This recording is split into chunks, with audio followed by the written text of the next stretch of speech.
que se te viene a la cabeza cuando piensas en Mossack Fonseca? De primeras, solo despacho de abogados. Por elevación, sin duda, Papeles de Panamá. ¿Cómo llegó la noticia de los papeles de Panamá aquí a la redacción del Confidencial?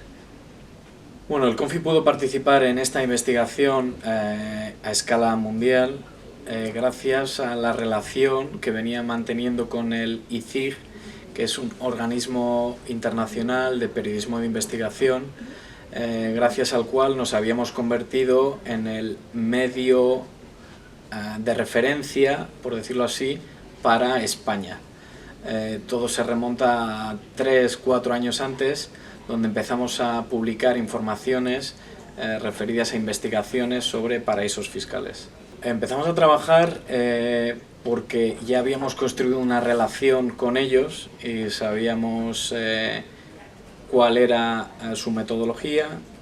De hecho, un poco gracias a la relación que establecimos con ellos, establecimos dentro del periódico una unidad que en su momento llamamos de datos, que en el fondo eran periodistas que sabían manejar herramientas de clasificación de información a raíz de las investigaciones anteriores. Digamos entonces que ya teníamos un poco la infraestructura interna, a pesar de nuestros recursos limitados, para poder participar en un reto como el que nos proponían, que era la mayor filtración de la historia que se había conocido en volumen de información, y nosotros ser capaces de procesar la parte que afectaba a protagonistas españoles.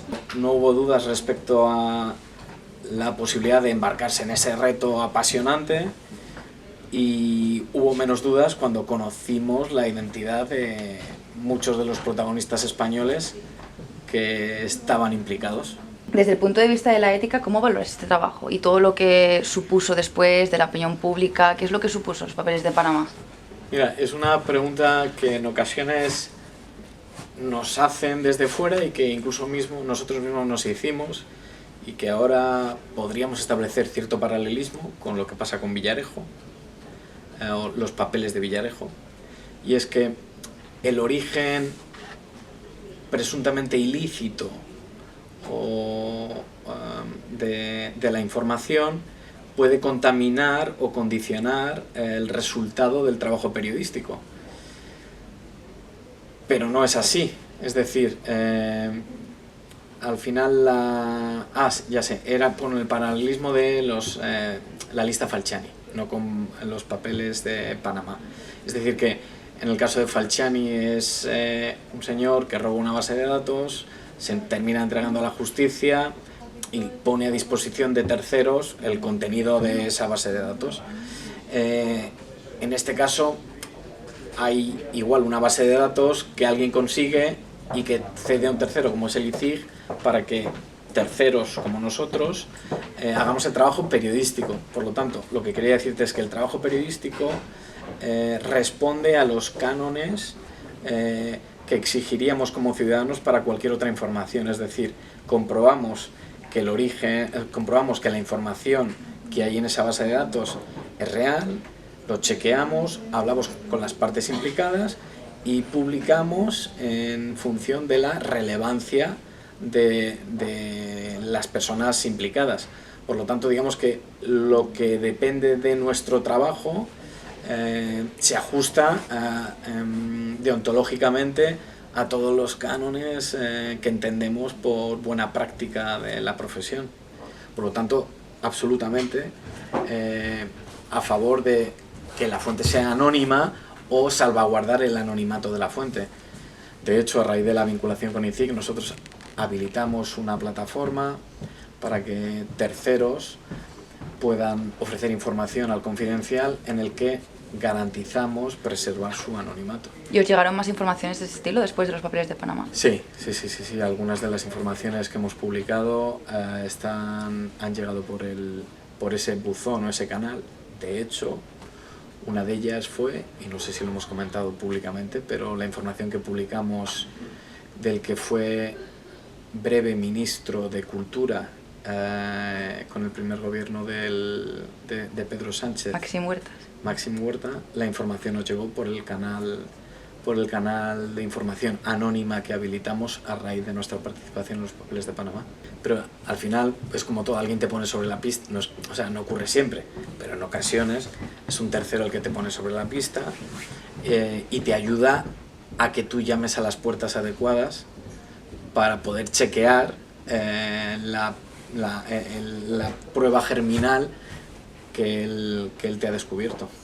Bueno, creo que hay espacio para todos.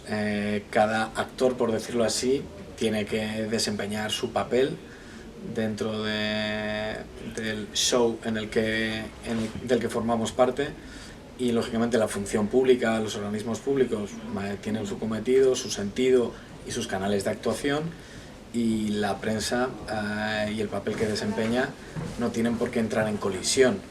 Quiero decir, en cualquier caso, nuestro trabajo es complementario y puede dar pie, en muchas ocasiones así ocurre, para que los organismos públicos tomen parte a raíz de informaciones que publicamos. Pero en ningún caso, o muy pocas veces, entra en colusión. Recientemente ha ocurrido así, y fíjate cómo es tan reciente, te lo puedo poner como ejemplo, a raíz de la investigación o de las informaciones que estamos publicando respecto a el actual presidente de Iberdrola y el uso que hizo de servicios de espionaje para actuar contra distintas personas u organismos que interferían en los intereses de él como presidente de Iberdrola.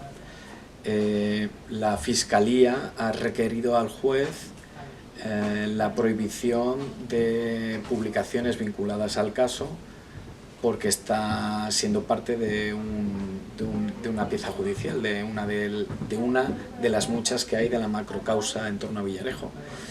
Y en el fondo ha sido ha solicitado que dejemos de publicar de manera preventiva información. Solicitud a la que no hemos hecho caso y hemos continuado publicando. Pero ves, es raras veces cuando ocurre esto. Lo normal es lo contrario, que a raíz de informaciones que publicamos nosotros, pues la parte pública que pueda verse afectada o terceros pues tomen parte en la causa, normalmente por vía judicial. En el fondo creo que básicamente, como casi todos los afectados era gente con mucho dinero, grandes patrimonios, evidentemente prefieren no salir, pero quiero decir, en el fondo les viene a dar un poco igual, porque digamos que en términos de reputación personal les afecta circunstancialmente. Si no están expuestos a la opinión pública por sus negocios y simplemente es gente que tiene grandes fortunas por los motivos que sea, le termina dando igual. Sufren más aquellos que tienen una exposición a la opinión pública, bien porque están al frente de compañías con clientes o porque puedan verse afectados a su continuidad como gerentes o directivos de compañías por estar implicados en eso. Pero lo que afecta a grandes fortunas o grandes patrimonios, creo que les da bastante igual, preferirían no salir, pero en términos finales les resulta irrelevante. ¿Y a día de hoy ya está todo dicho sobre los papeles de Panamá o vas a seguir habiendo información sobre ello? Hasta donde nosotros sabemos, es un caso que periodísticamente tuvo su principio y tuvo su final, periodísticamente hablando. Las segundas, terceras partes o coletazos que pueda haber del caso ya competen a terceros, o serán otros los que sean protagonistas. Es decir, pues que el G20 tome medidas sobre el funcionamiento de los paraísos legales o los entendidos como paraísos fiscales, que haya compromisos por parte de los países miembros a acabar con este tipo de prácticas, que el governance de las compañías impida o sea mucho más estricto a la hora de recurrir a este tipo de estructuras fiscales para optimizar sus beneficios. Pero ya no forma parte del trabajo periodístico, aunque es una consecuencia del hito que supuso los papeles de Panamá.